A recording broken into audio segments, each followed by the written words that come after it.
If you're actively seeking ways to build your mental toughness, navigate life transitions with grace, or simply find inspiration to keep moving forward, then you're in the right place. Welcome to the Art of Beautiful Thinking podcast. Hi, everyone, and welcome back to the Art of Beautiful Thinking with Yvette and Cat. In today's episode, we're actually going to be talking about how to navigate certain difficult relationships within the professional arena. And it's not really about the situation as such. It's more to do with what tools and techniques can you use to help you get through the other end of it or even to be able to walk away from it. Yeah. So, Kat, did you want to start or would you like me to start? Well, I mean, if we're looking at talking about, being a trouble magnet, I think I'm an expert on that. So maybe I could start. Go for it. I like it. So it's really interesting. I've moved to Tasmania in the last 4 years, and I've found it a really different cultural space to work in. So yeah, I've really struggled with that coming from New South Wales, where things are a lot more regulated, and things are sort of very black and white. They're really set out. There's a lot more legislation, I think, in certain states. Tassie's quite an unlegislated state, so it's been very interesting working down here. So what I think, regardless of all the ups and downs and things that go on in that space, what I've had to learn to do, and this is a conversation that we've had, is it's more about how do you come out the other end. It's not even about winning or losing. It's about how you survive and how you're going to continue to thrive, even when things become untenable or things really don't work for you, or if you're in an environment where, say, people you might be a subject of bullying or mobbing. You might have a really crappy, unskilled boss that doesn't actually understand how to set culture, because there's a skill in that, right? Yeah. I mean, there's not a lot of compassionate leaders around, and I think we really have a problem in Australia, in Australia in general, maybe because other friends of mine talk about this a lot, where we've got massive workloads, huge amounts of KPIs, very high expectations, probably not enough funding or money to go around, not enough staff. And so managers are expected to just flog themselves, flog their staff, and then push. The other thing I think is a really unuseful thing that we do is we expect managers to not just manage the day-to-day, but also deal with the majority of HR stuff too. Yeah. And that's kind of wearing more than one hat. You know what I mean? Yeah. So they're doing two jobs in one. So you've got sometimes there's some really good technical managers who are brilliant at their job, and they might get promoted up the ladder because they're good at what they do. Technically. Or they might have really good subject knowledge, but then you put them in a position where they have to, figure out what's going on when there's bullying, or when there's issues at hand, or when there's certain confident, personality clashes, or people just undermine one another. And there's so many things in team dynamics. It's horrendous. And I mean, these people often don't have the skills to deal with that. Exactly. And sometimes because they don't have the skills, then that in itself creates a problem within the workplace as well. Yeah. And they, especially if they don't know how to communicate effectively and understand the value and the skills that their people bring, within the bigger scheme of things. Because when you're working in, I suppose, and we all know this, when you're working in a corporate environment or any form of environment for that matter, you've got multiple different personality types. We all bring something to the table, and you don't really get a choice of who you're working with, a lot of the times, and so you've just got to deal. You've got to deal with the different personalities, and you've got to deal with how people work. And some people may work very differently to you, and other people may just be barely pulling their weight, and others are going nuts and working, too much, for instance, because their entire identity revolves around their job. And without their job, they don't know who they are. So you've got lots of different personalities with that. And it's really about, well, how do you navigate through that? How do you deal with that? And especially if you end up having a bit of a clash, with someone, or if, say, your manager or a colleague is a bit of a bully, how do you deal with that? Because you're in this environment anywhere between, depending on the industry you're in, anywhere between 36 to 40 hours a week, Yeah. You spend and that's a lot of your life. Oh my That's a God, lot of your life, and it's a lot of your time during the week. And so you want to make sure that you're going into a workplace that you enjoy, and that, you're not stressed. It's not creating stress, because what do they say from a health perspective is the majority of diseases today are the underlying cause is stress. Yeah, and so stress and where's that stress inflammation. coming from? Yeah. And I would say the The pressure majority of it cooker probably of comes work. from our workplace. Yeah. Yeah. Yep. So how do you deal with that? How do you deal with that stress, and how do you deal with that type of animosity in the workplace, or an unhealthy workplace or a toxic workplace? Well, I Got think any you insights can't. on that? Well, my first learning, and I've learned a lot in the field. In the Yeah. field. So yeah, this is a lived experience, bro. Yeah. Is that I think the first thing is mindset, right? Because at the end of the day, you can work in an environment where people are going to be awful. And God, and look, first thing, don't bother finding out or trying to figure out why people are awful. Yeah. Pointless. What they are. Yeah. Pointless. Some people, I mean, I've been completely blindsided. I'm a dickhead. I go into workplaces and go, hello, my name's Kat. There's no side to me, and I would like to get along with you. How does that sound? And they're like, yeah, great, great, great. This one's dumb. We'll stab her in the back. I'm like, oh, no, they did it again. Yeah. How did I find myself in this situation again? I'm open and friendly. Yes, I've done it again because I figured everyone's got the same values as me because I'm silly. Anyway. Yeah, and I think that's it. That's interesting what you just said there. I think I go in believing everyone's got the same value as me, and well, they don't. We all do have similar values, but it's, as we've said before, it's the hierarchy. Where do they fall in the priority list? So something that you may have as integrity to you may be one of your highest values. Yeah, and integrity on somebody else's list of values is way down here. Yeah, yeah. So I'm like, but you lied, and they're like, well, that's subjective. Oh, that's subjective. Really? In what world? In what world is that subjective? So how do you, we go back to it. So what do you do in that situation? And a lot of it is, the first thing you can do is self-reflect, really, and go, well, is there something that I could do in changing how I am responding or reacting to them? So if there is a bad situation, like I say if it's a toxic environment, and whenever you're dealing with someone, they're just aggressive to you or what have you, how do you deal with that? How do you manage that? And so you go, well, okay, I can't change their behavior. That's right. Because you can't. Right. You cannot control someone else's behavior. The only person that you can control is yourself. So you look at it and go, well, what can I do differently in this situation? Yes. Can I, if I'm reacting, maybe I'll stop reacting, so that way I'm not adding more fuel to the fire, and it'll start to sizzle over time. So that's one point of it. The other point too is not to ignore it, but to not play their game. Yeah, not interested at all. Yeah, because when you play their game, again, the same thing is you're adding more fuel to the fire. Yeah. So when you don't play the game and you just ignore it, they give up on you because they go, well, this person's no fun. And they walk. Getting reaction. Bully behaviour, isn't it? It's like it is. It's total bully behaviour.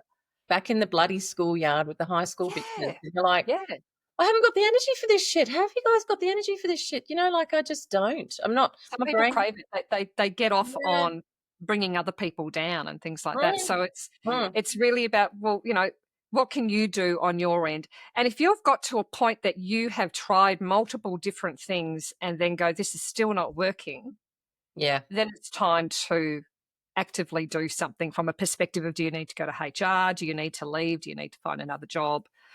All of those types of things. I think the mindset thing, I've been through that process. It normally is quite fruitless in my experience. What I'm learning to cultivate is the mindset of, I just don't give a shit what these people think or how they behave. I'm not interested. I'll stay in my own lane. I'll do a really good job to the best of my ability. I'll fulfill my duties, and I'll ensure my relationship with my manager is as good as it can be. This is as professional as it can be. Yeah, because blindsiding colleagues are probably the hardest thing, I reckon, when you think you're getting along and everything's fine, and then they come at you and you're like, oh, wow. this is unbelievable, you know. So yeah, and don't talk about anything except work. And I find that really difficult because I like to be, hello, how are you? And I'd like to be a supportive and encouraging person. So, you know, if someone at work goes, oh, my daughter's sick or whatever, I go, oh no, I hope they're okay. And I'm that person that will ask and go, how's your daughter feeling? You know, because I'm interested and I'd like my colleagues to feel like they belong and they're valued. Yeah. But evidently I'm being too nice. But that's the thing. So that behaviour, what you're just referring to, you can do that when it's a good environment. Yes, You know, when it's a when bad you're working environment, in you a good can't. environment, people do have that back and forth of relationships, friendships are developed, you know, all that type of Yes. thing. Yes. Lunch, you know, people go out to lunch together. There's all, Yes. so it's a really good environment, and people That's right. bounce off of each other. But when you're in a toxic environment, it's the total opposite. You don't want to have anything to do with anybody.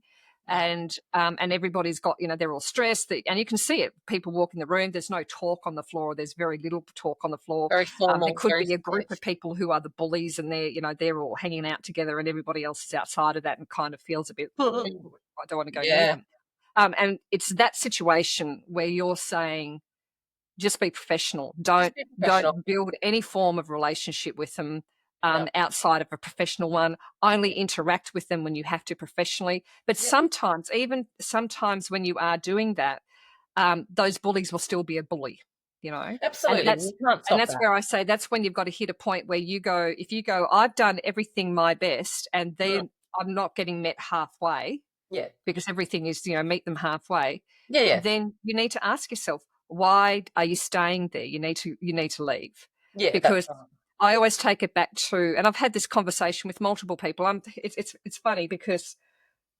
you know, one of the things I do on the side is business coaching, and throughout my career, I've always had people come to me for business advice or career advice, professional advice, and one of the things that I'll always say to people if they're finding themselves in a toxic environment, or if they've got a bully boss or a bully colleague or things like that, is, would you put up with this behaviour in your home?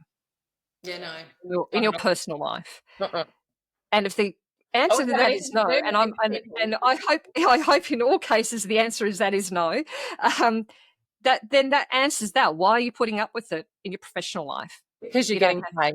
Because you're getting paid. And that's all it is. We think because we're getting a paycheck that we've got to put up with this, and you do not have to put up with it at all. No, you don't have to. But I mean, I've found, you know, in some instances, working in the space where I work, it's very odd. It's very odd down here. So, you know, I think, and you know, it's funny because early on someone said to me, I said, I'm really unhappy in this workplace. I find it's really tough. I find that people are really unhelpful. It's almost like, it's like crabs in a bucket. You know, crabs in a bucket theory, where one crab's trying to climb out and the other crabs all grab them and pull them back down again. Yeah. And Australia is terrible for tall poppy. We're so bad for tall poppy. If you're enjoying your job, if you're happy at what you do, if you come in with a smile on your face, you're like, good morning. People find that really annoying. I'm one of those annoying ones. I come and go, hi, everyone. Morning, peeps. Me too. And I had the existential crisis and I was like, oh, maybe I shouldn't be so happy at work. And I'm like, fuck you. Why can't you be happy at work? You know, and if you hate you should be. Move on. And that's the thing. You do need to be, but you've also got to, if you're in an environment that is toxic, like I had one environment where it was, in fact, when I first moved from Melbourne up to Canberra, and it was one of the first gigs I got. I came in as a consultant to a public service environment. Yep.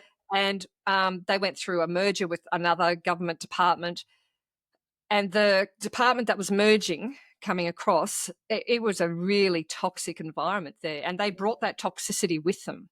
And I saw a lot of the senior management on the other department just start to leave because of how bad that environment was. But as a consultant being in there, I had no choice because you've got to be here. Yep. And I started getting bullied by one of the senior managers, like seriously bullied, to the point that this person would organise a meeting, like specifically for me, organise a meeting for me to give them an update on how things were going, and then bring someone else in so they could just rip me to shreds in front of them. Yep. And I'd be sitting there going, this is not what I thought the meeting was about. No. Now, that's an ambush. That's an ambush. It is total ambush. And that used to happen a lot. And this particular manager also liked to see within their environment people going against, like they liked I hate stirring that. the pot. Some They people liked love seeing that shit. people bicker with each other. They got off Yeah. on it. Yep. And I was like, this is ridiculous. So at first I went, no, I've just got to be professional because I'm in here as a consultant and I've just got to be totally professional. And I just treated this individual with total professionalism. I only spoke to them from a professional thing. If they started trying to behave in that manner, I would kind of go, look, I don't feel that this is a conducive conversation, so I'm just going to remove myself from it. If I was in a conference meeting and that started to happen, I'd just sit there and take it, and I'd give it back a little bit, but at first I was like, there's no point, because that was what they wanted. They wanted me to react. They wanted me to... Let's just take the high road. It's just pointless. Yeah, and so that's what I started to do. And I was informing my consulting firm that I was working with. I was telling them all the time of what was going on. And they actually thought that I was overreacting. And it was like, because whenever they met this person was fabulous with them. Yeah. And I was like, oh, okay. And then it hit a point where I just had enough, because I was taking the stress home with me. Yeah. And even though I was being professional in that, I was waking up in the morning going, I just don't want to go into this environment. No, and I contacted my boss again and kind of went, look, you're going to either have to put me on another engagement, or I'm going to have to leave, because it's become unbearable. Yeah. And you're not willing to back me. You're not willing to come in to bat for me and protect me from what's going on in this environment. So if that's how you're going to play it, well, then I'm going to move on. And my boss was like, no, look, let's, I'll go in and start having conversations with them. And it got to a point where I just, look, I'm just put me on another engagement. I can't deal with this anymore. So I exited myself from it. Funny enough, my boss ended up taking my role in there to finish off the engagement, and then found exactly the same things started happening to them. Oh, did your boss overreact? Were they being and then came back to me and kind of went, oh my God, this person is horrendous. And I was like, oh, duh, I was telling you this. But you have to, in that instance, what I was doing when I was coming home to be able to de-stress was I really plugged into my personal growth stuff, and I was really doing a lot of meditation as well, just to help get rid of, get rid of the toxicity that I was taking on, and to get clarity of mind. And I did at first as well, look at the self-reflection and kind of go, how can I react differently to this individual? Maybe if I tweak this. Now I've got a whole heap of toolkit that I can use. Yeah, sure do. In that type of environment. And I was pulling out all of my tools, and it just got to a point where I went, there's nothing else I can pull out here. This person is just an absolute sociopath. And there is nothing that I can do that's going to change. That's the truth. That is the truth. Reaction between us.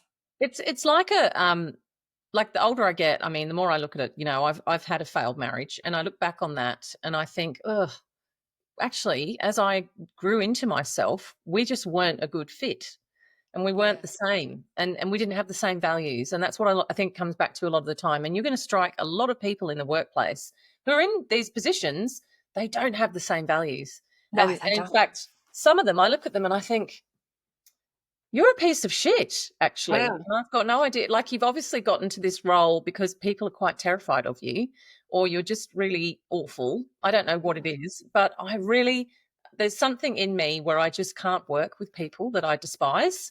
Yeah. And I don't want to work with people who are cruel, and I don't want to work with people who lie. And there's so much of it. There's so much of it. And so, I mean, when I worked as a probation parole officer, we used to focus, our KPIs were around service delivery and ensuring that we did the things we had to do, not on the outcomes. Like the offender, whatever they did, if they reoffended or whatever, that wasn't on us, because that's their behaviour. You can't control that, but we'd control making sure that we'd done all of the things to try and change that.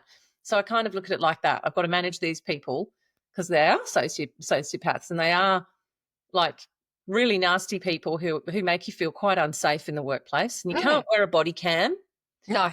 So the other thing that I'll recommend, actually, and this is something I now do, is doing a running sheet on your computer on a Word document, and just every interaction, every conversation, just make a couple of notes, put times and have a date, and do one a day. And that sounds horrible, because what a load of extra work you've got to do. But when I'm doing that, I'm really cautious then as well on what I'm actually saying to people. Yes. Because if they're going to twist my words, I can refer back and go, well, actually, That's not what I've got documented. And whether the boss listens to that or not, I don't know. Yeah. Well, you But do when you're in that environment, you absolutely do need to cover your backside, yeah, and you do that through, as you said, documentation, keeping emails yeah, of, where there has been a you can see the conversation yeah, flow within the emails and stuff like that. And if you're in meetings and walks, actually write. So this is one thing that I used to do with this particular senior exec was when I'd leave the meeting, I'd go back, I'd write an email of exactly what we just spoke about. yeah, And I yeah, would email them back to them and go, so, and then I would say, and these are the actions that you've actually given me, or this is what we agreed upon, because yeah, this is something that this person would do a lot. They'd go, oh, I never agreed to that. And you go, well, hold on. That's exactly why I went down this path, because you directed me to go down this path. yeah, And so they'd gaslight you and make out that they never yeah, said that. yeah, So that's why I ended up doing that, was to ensure that when I did go back in there, I go, well, no, I've got the evidence. I sent you the email straight after that meeting, and you yeah, came back and said, agreed. So that's what we agreed upon. That's yeah. what I've done. And isn't that interesting? Because you're really good at what you do. Yeah, I'm pretty good at what I do. But I find in workplaces, like there's a lot of talk now about making workplaces psychologically safe for staff, because we know that EAPs don't get used enough and people are going away on workers' compensation because they're exhausted, they're destroyed. Workplaces destroy people. They they really do. do. They do. And They can either raise you up or they can bring you down. yeah, You know. and a lot of it comes back down to attitude flows downhill. Whoever Yeah. you've got at the top, what they tolerate and what they put up with, and if they're actually being mindful about taking feedback as well. Yeah. So yeah, with all this whole talk about having psychologically safe workplaces, a lot of the time I find having to go through the process of making sure that I document everything I do and say and really monitoring myself all day, that adds a whole other layer of exhaustion to me. It Do you find does. it? It does. I It find does. that so tiring. I actually find that more tiring than just doing my job. Because in Yeah. the role of coaching and working with people, you're all about getting that energy to flow and Yes. creating communication and being empathetic and helping. And that's the kind of thing, that's the trauma informed approach that I follow, where I sit with someone and I help unpack their stuff and then, like we do, change that narrative and go, actually, here's all the things you did really well and here are your strengths. And that's why I believe that you're going to be okay. And they go, oh, you know what? I did do that really well. And suddenly they feel a lot better about themselves. You build their confidence muscle. And then they go, oh, I'm going to have a go at this. Yeah. Right. And that's what I live Yeah. for. I love that stuff. And then I have to switch gears and go back into, okay, I'm working around my colleagues. Got to be really careful what I say. I've got to rein that energy right back in. It's exhausting. It is, and that's because you end up having to. You're constantly walking on eggshells because you're trying to make sure that you don't get yourself in a situation that's really Yeah. bad and that's going to Yep. spiral out of control. And at the same time, you're trying to protect yourself, so you're getting evidence around to protect yourself. Yeah. And that's not how you want to be in a workplace. And that's why I say when you're finding yourself in that situation, Yeah. and like I did in that situation where I just went, sorry, I cannot stay in this environment. Now, the funny thing is that engagement, the total length of that engagement was only 6 months. Mm. The first 3 months was with the initial department before they merged with the other one, and that was great. There was Yeah. very little issue going on there. As soon Yep. as the merge happened, those last 3 months, and I would have probably kept going there if it wasn't bad, Yeah. but those last 3 months felt like a bloody eternity because of the Yeah. amount Three of months. crap Yeah.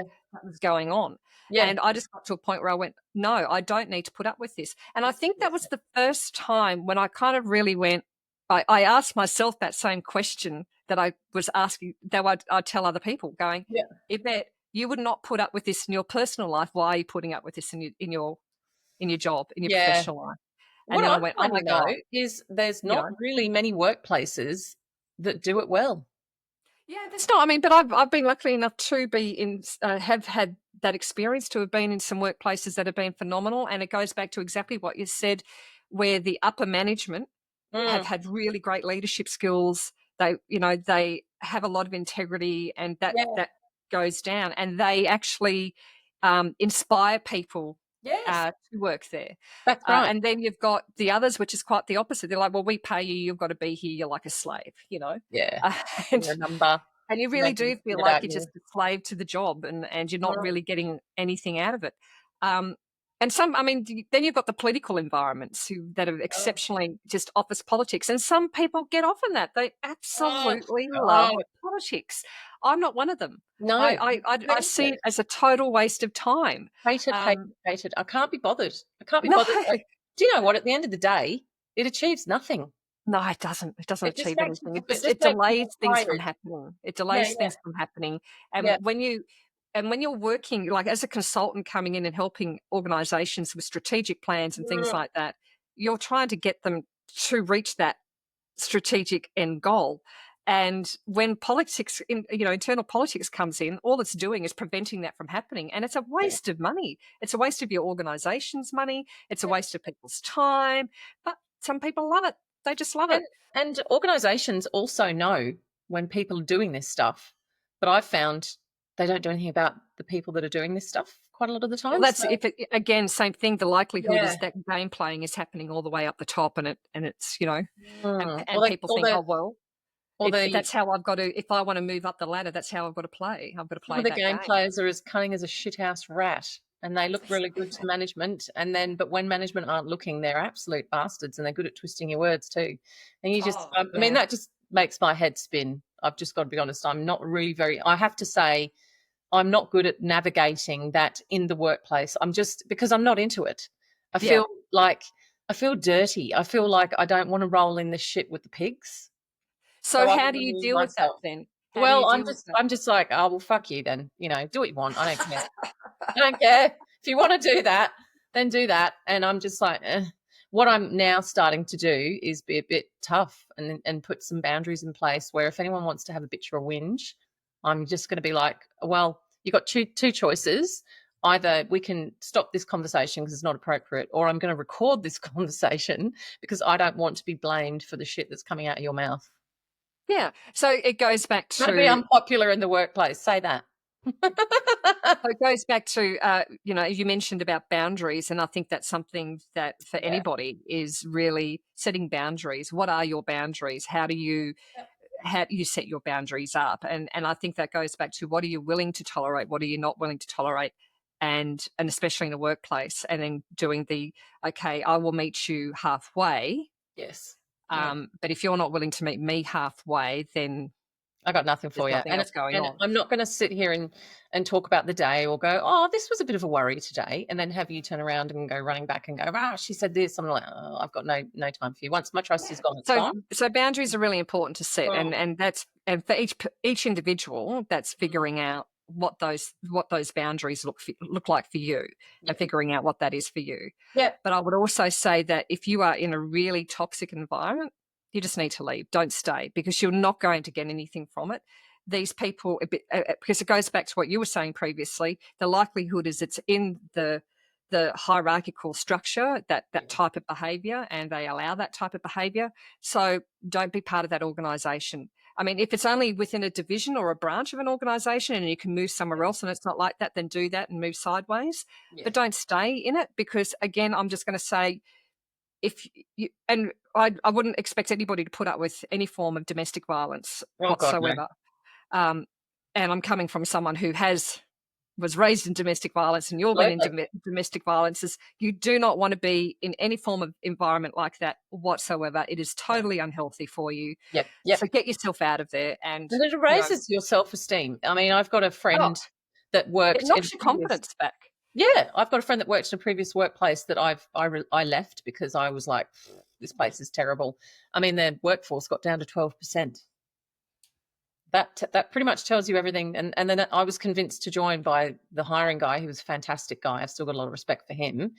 And he said, look, we're rebuilding the culture. Come and join. And I thought, wow, I really like you. Okay, well, if you're here, then that'll be fine. But he wasn't in that office. He was a million miles away Yeah. and didn't really know what was going on, although he had all the best intentions. And after like 7 months or something, I rang him. I said, I can't do this, mate. It's terrible. Yeah. But one of the girls that was still there, lovely girl, she told me, she'd been off on workers' compensation. She'd raised 1.5 years of evidence of bullying that she'd experienced. And I said, why don't you change jobs? And she said, oh, because it's the same everywhere. I just don't think that makes any difference. This is how it's going to be. So people do get broken down and then they just give up, and then they stay where they are, and they hate it, you know. And life is meant to be fragrant, isn't it? It is. And I would say if it gets to that point, the advice that I would give, and I've done this to myself on multiple occasions, is reskill yourself. Yeah. Reskill yourself and go into another Go in career. a different direction. Go and drive totally different direction for a living. Yeah. That's my plan B. Actually, I have said that. I'm thinking about getting my forklift license so that I can just go and drive forklifts. And if anyone talks to me, I can swear, because that is the language of the dock. Love it. I'm going to go work on the docks and swear, going, get out of my fucking way. Come through. I don't know. Anyway, but yeah, like just yeah. And some industries are tougher than other industries, and you got to find where you fit. Yeah, exactly right. And I think it also goes back to finding what really brings you joy. What is it that makes your heart sing? What is it that would make you excited about getting up in the morning and doing something? And sometimes you can be in a career where you're already aligned to that, but it's just the people you're working with. So then again, I would say we'll find an organisation that isn't like that. And it may take several tries. And nothing is perfect. Nothing is perfect. No, So no. I'll never forget, I think I watched that Elton John documentary, and he said, I love making music. I love singing. I fucking hate the record industry. Yeah. And that's the thing. There's always going to be some aspect of your role that you're in that you don't like. But we're not necessarily coming from that perspective of, the aspect of your role. It's more to do with dealing with other people. Yeah. And we are dealing with other people all the time. And there are some environments that we know that just keep feeding that type of toxicity. And there are other environments that absolutely feed growth and inspire people. And for me, I put my hand up for the feed growth and inspire people. Me too. That's really exciting for me. And I think probably both of us have struggled within the environment, those types of environments, because we have both worked for ourselves. And it's very difficult to change your mind from being, say, entrepreneur or employer to being employee. And it's a very different mindset. Definitely. Have you got that nagging feeling that I need a career change, but then that other thought pops up, can I actually do this? Well, confidence for a career change isn't something you're born with. It's something you build. And here at the Art of Beautiful Thinking, we can show you how. It all starts with confidence. That moment you say, okay, I'm doing this. I'm making this happen no matter what. That's powerful. Next up is courage. This is about daring to step outside your comfort zone. And trust me, all the exciting answers and opportunities are waiting for you out there. As you bravely take those new steps, guess what? You're building new capabilities. And think of it like a muscle. The more you use it, the stronger it gets and the more skilled you become.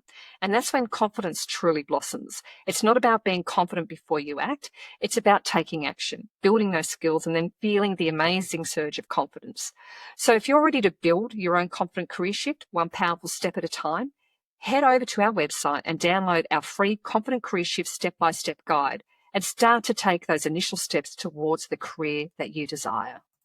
So you mentioned earlier that, you were completely ambushed, and that was when you're working for someone else. And the hard part about that, I suppose, is when you're working for other people, you've got to toe the line. You've got to follow the policy and procedures. So if someone's really bullying you and being awful, you've still got to kind of cop it sweet on the chin. And you've got to rely on your boss to defend you, haven't you, really?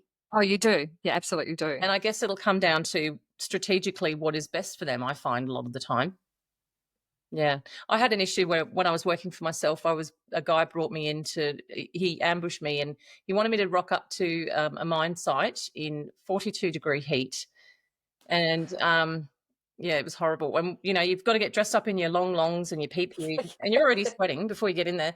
Yeah. Anyway, he had an audience already prearranged of a bunch of guys from the workshop. Huge, great big sheds you have on mine sites where the trucks go in. They're massive. Everything's just like Land of the Giants. And he attempted to then humiliate me. He brought me all the way in for the purpose of having a go at me about a single nut that was on the back of one of my screws on the mirror that was not stainless steel. So something he could have done via the phone. Yeah. And if he'd have said that, I'd have gone, well, okay, well, how many do you need replacing? I'll just send you out stainless steel nuts instead.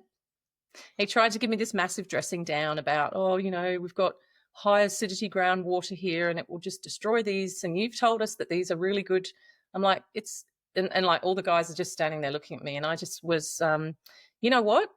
It's a nut. I could easily just replace that. I said, you dragged me all the way out here to do that. I was quite firm with him, and he was like, Yeah. oh. And I just said, bit of a whinging old woman. And he was like, what? And I was like, yeah, no. And that's the putting down of an old woman. Now, come on. Yeah, sorry, I know that sounds terrible. But actually, I've met, whinging old women that have a lot more charisma than him. But anyway, but yeah, like, what a way to carry on. So I kind of really put him back in his box and just said, time to go. How many of those would you like me to send you? I shall send them out to you free of charge. I'll send you 20 stainless steel nuts. Mm-hmm. There you go. And that was the joy of working for myself, because I didn't have to put up with his garbage. Yeah, and that's the thing. It is, you can stand up for yourself a lot easier. But when you've actually got someone that you're working to and they are your boss, it makes it a little bit more difficult. Or when you're stuck working with colleagues who are nitpicky and have a certain way of doing things, and you've just got to tolerate them every single day. And that's the unfortunate situation, is you shouldn't have to tolerate it. You shouldn't have to put up with it. But that means, what can you do? How it goes back to what we were saying earlier on about what tools and techniques can you use to actually navigate through that, to at least provide you with some peace of mind. And there are, that's where a number of things, like as I said before, I've used things like meditation. I've used self-reflection to do how could I talk differently to that person? How can I interact with them differently? Maybe I need to change my language. Maybe if I just remain centered and calm and just allow them to talk at me, and then I'll respond once they've finished. That type of thing. So I've got the whole picture. Not engaged so much. Not engage on it. Correct. Just be totally professional. Don't build the relationship. For me, I've always said this: if I become really, really quiet in a workplace, that means there's something really wrong, because I've become quiet because I've gone head down, bum up, don't interact with anybody. And when that happens, that usually means that the environment's really, really bad, and I don't actually want to converse with a single individual. No, that's a complete loss of trust in my. It is. And I'm too scared to say. You don't want to get to that level.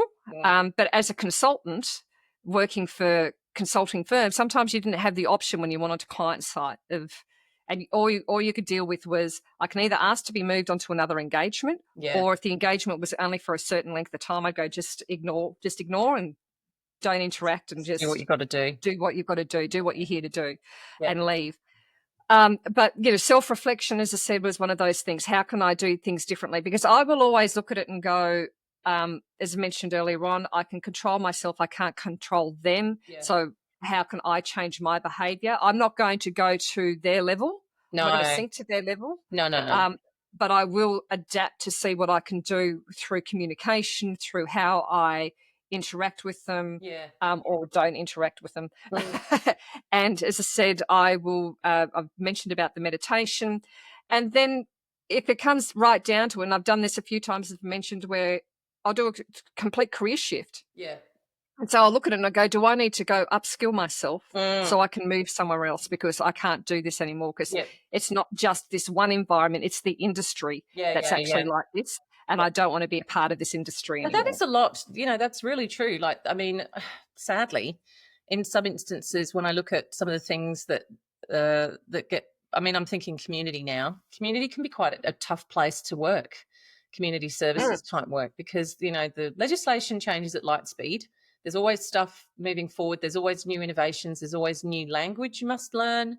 You could be talking about a concept that suddenly you're not allowed to say it like that anymore. You've got to say it a completely different way. You can get pinged for that. So, it's very, very, very subjective in that space too. So, you might have a manager who, and that's the other thing that you might find too. I've worked in places where there's no KPIs. I actually hate that, because what that boils down to is if the manager believes in you or not. When there's no KPIs. I prefer to have clear KPIs and a structure so that I can go, well, how am I doing? Let's just take away all that other emotional stuff. How are you feeling about the work that I'm doing? What can I do to improve my work? Let's just stick with that. That's better. So, And when you are working towards your KPIs, that's one of those other things too, is if you are clearly hitting them, but then you're finding that someone's trying to pull you back, then you know for a fact it's not you, because you are performing. It's not your work. You are getting the results that you need, but it's an individual over here. And then sometimes it can be that individual that's preventing you from reaching your KPIs, because they're the ones who are marking you on your performance. And even though you may be performing, they're going to mark you negatively. So you've just got to be mindful of it.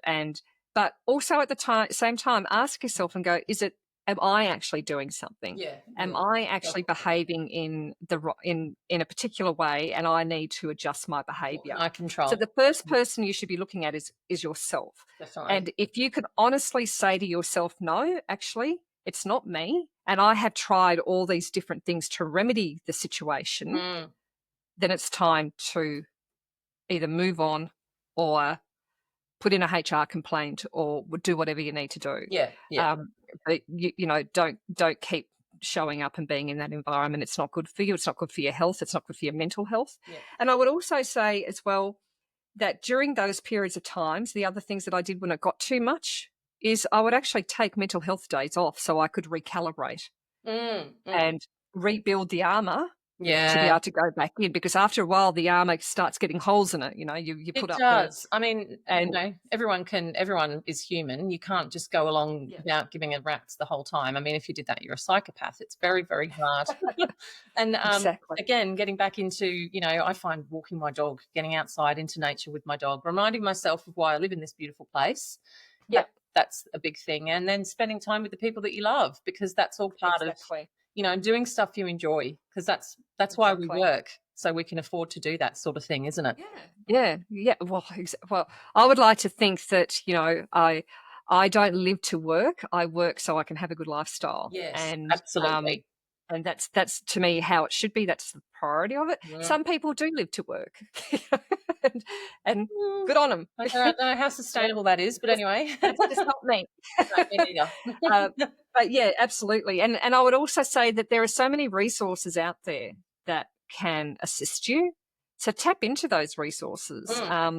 If you are thinking of a career shift, we have a career shift checklist on our website. That's for free. Download that. Have a look at it. That may give you some idea as to what you need to do and what direction you want to take. There's also different websites out there on, as I mentioned before, the value systems.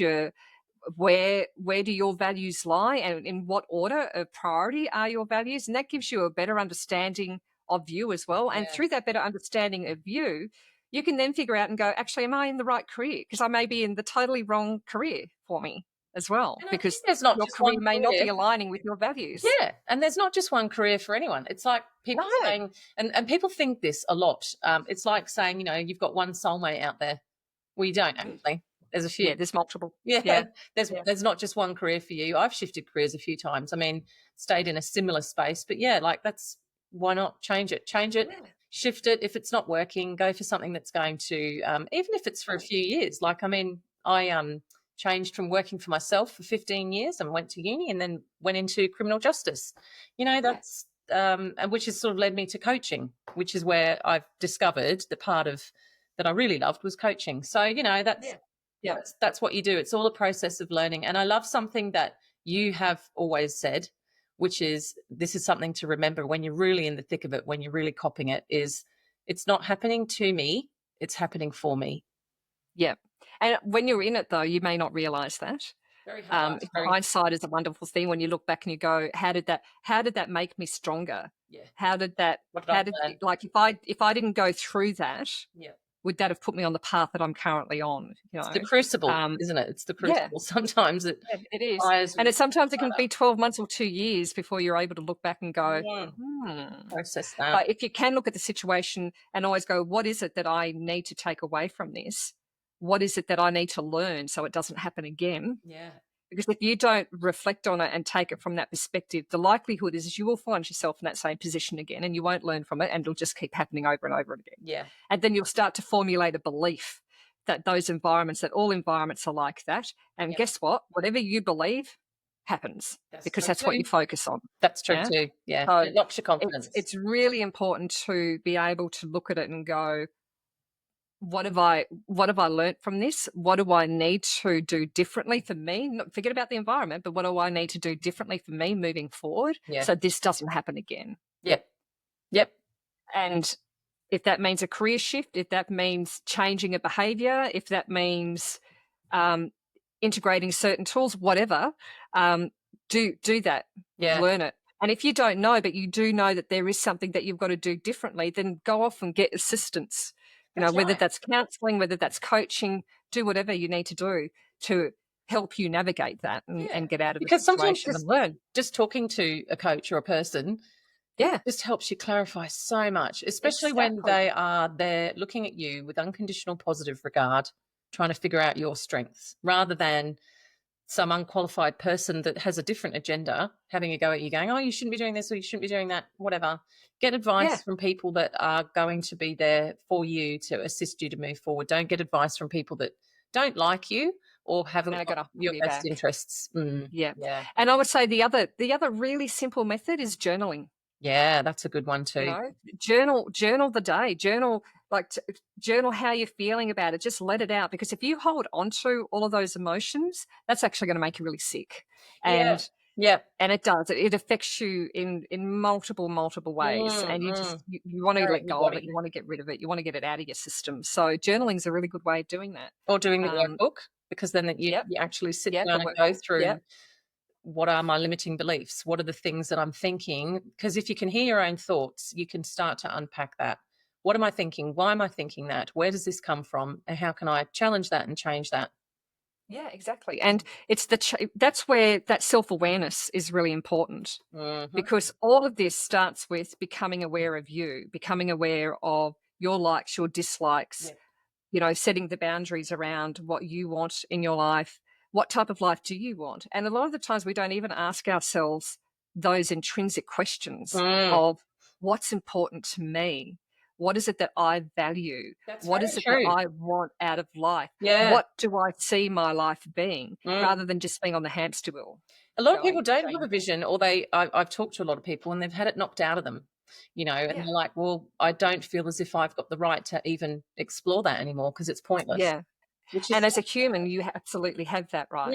It is the basic right of every single one of us. The only person that can get in here is us. That's right. And when we think negatively, or when we're hearing the voices of other people in our heads, like the repeating conversations of what they're saying to us, and we hold on to that negativity and we just go over it and overanalyze it and hold on to it, you just got to let it go. You've got to let it go and basically totally change that inner dialogue.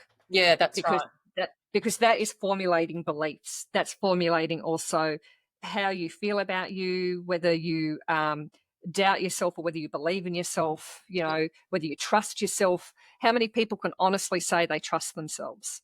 And that's part of the reason why, especially in a working environment that we're talking about, people they tolerate it too much, because they don't trust in their own ability, and they don't trust the fact that they can actually move themselves into a better environment. And you can say the same, when we talk about domestic violence, it's the same thing there. Why don't a lot of women leave, or men leave, when they're in that situation? And that's because they lose their confidence. It's been eroded. Yeah, and their self-trust has also been eroded. And that's what happens when you stay in that type of environment, is you will erode.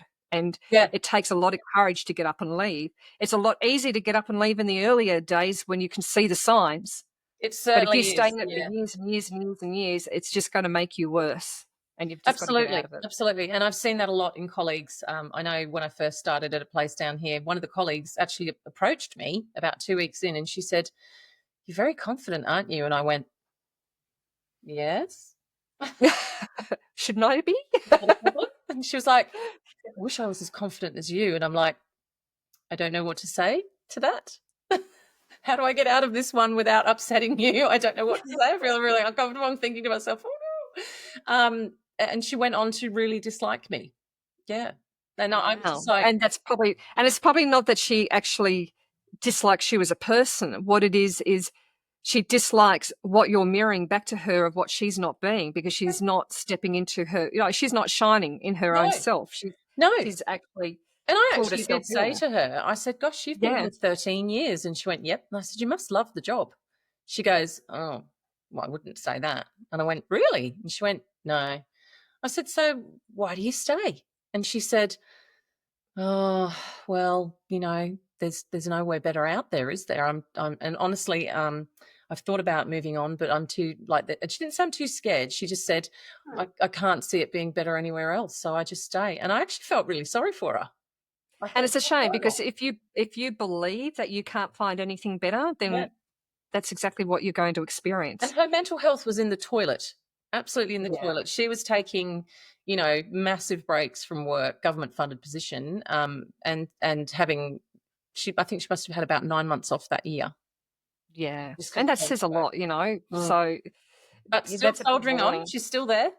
Yeah, that's a big warning sign. If you're having to take so much time away from your job, then you shouldn't be there. 4 years later, she's still there, still hating every minute apparently, and just and I've bumped into her on the street a couple of times, and I go, hello. She can't even get words out. She's like, I think she feels terrible because she was pretty awful to me, but at the same time, it's just, I don't know, like she must just be living in this. I mean, and the work's pretty stressful. So yeah, it's pretty sad, isn't it? It is, and all I can say there is, you know, move careers, and it's only our own self-doubt and our own limiting beliefs that prevent us from doing that. But it's not hard to learn a new skill, and it's not hard to shift into another career. It's only as hard as we make it out to be. So it's really important to start to rebuild that inner dialogue, rebuild your self-confidence, rebuild that self-belief and that trust within yourself. It's really important. So on that note, I would say that we're probably coming close to the end here. I hope you've got something out of today's session. If any of this has actually stood out for you, or you've got some questions for us, please feel free to just connect with us on our Facebook community, or even down here below if you've got any comments you want to make. Subscribe. We'd love to have you as part of our community as well. We're all about uplifting each other. That's right. So yeah, thanks for listening to us. Any last words from you, Kat? No, just dig in and call out for help if you need it. We're here. Yeah, absolutely. Okay. Take care, everyone. Bye. We'd like to say a huge thank you to our incredible audience for your continued support. Our mission is to ignite your spark, empowering you to be a beacon of light for others. We'd love to hear from you. So if you've got any questions that you would like answered in future episodes, or just want to share some insights, connect with us on our Facebook community page. If you're looking for additional resources, go to our website. You'll find the link below. And remember, the absolute best way to help us grow is to share this episode with your friends and family, and to subscribe to the Art of Beautiful Thinking podcast. So until next time, think beautifully and live brilliantly.